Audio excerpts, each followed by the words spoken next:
Well, first of all, Modi is the second best thing that happened to India. The first best thing is that BJP got absolute majority.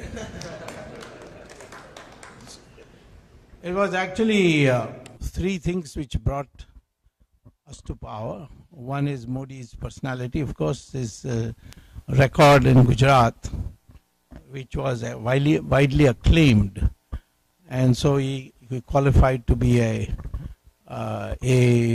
great leader. Then there was this anti-corruption campaign which discredited the Congress, and in which I played a major role in getting the 2G spectrum scam brought to light and so on. And the third, in which I consider is much more important than the first two, was the silent work of the RSS to create a Hindutva psychology, where people were ready to rise above caste affiliation and vote for a national party. And we haven't succeeded in doing that with every Hindu, but our percentage vote went from 21% in the last election to 31%. And that was because in places like UP, Bihar and others where people are caste-ridden, they rose above their caste and voted. It's not that the Indians don't do that, they did in the emergency also. They rose above caste and voted against Mrs. Gandhi.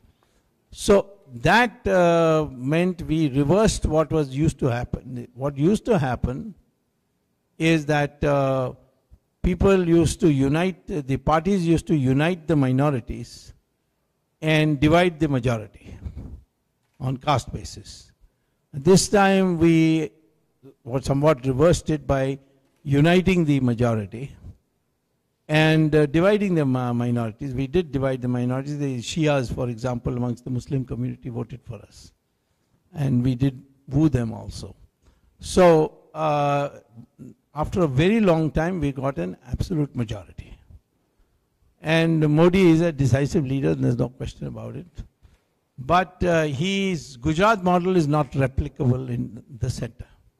In Gujarat, he literally centralized everything in the Chief Minister's office, and he was able to make decisions. The Gujarati people are also very business-minded. They are on autopilot, so to speak.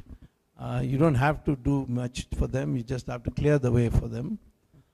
Whereas all India is a very complicated thing, how different people, different states react to their states' rights. So many other things have to be taken into account. And this centralization, which Modi is continuing, is not working.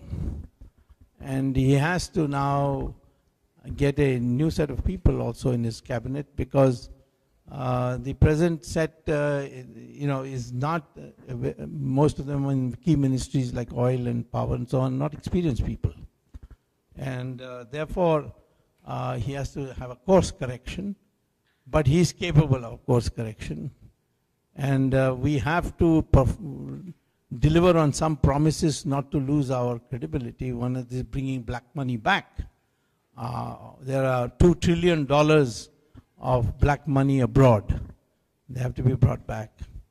So therefore, it's Modi who has to educate himself on the national politics and the national administration, and he's capable of that. He's a man who is a full-time politician who reads and absorbs and meets people. Second is that we must design a policy. It's not so much based on laws, but based on inspiring people to do big things. One of the small things I suggested which would make people very happy and easy to do is to abolish income tax. It's a big harassment for the people. And you get only 2 lakh crores as revenue from income tax. And one auction of the 2G spectrum, we got 2 lakhs. So now next year we can do 3G, and next year after that we can do 4G.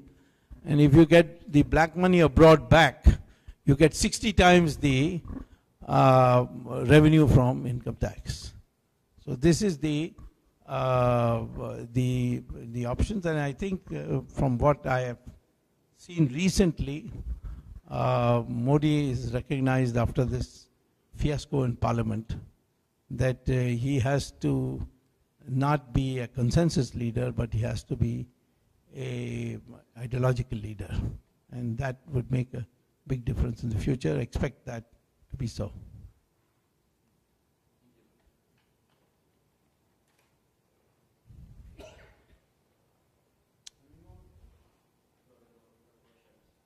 Lunch is standing in the way, no? Okay.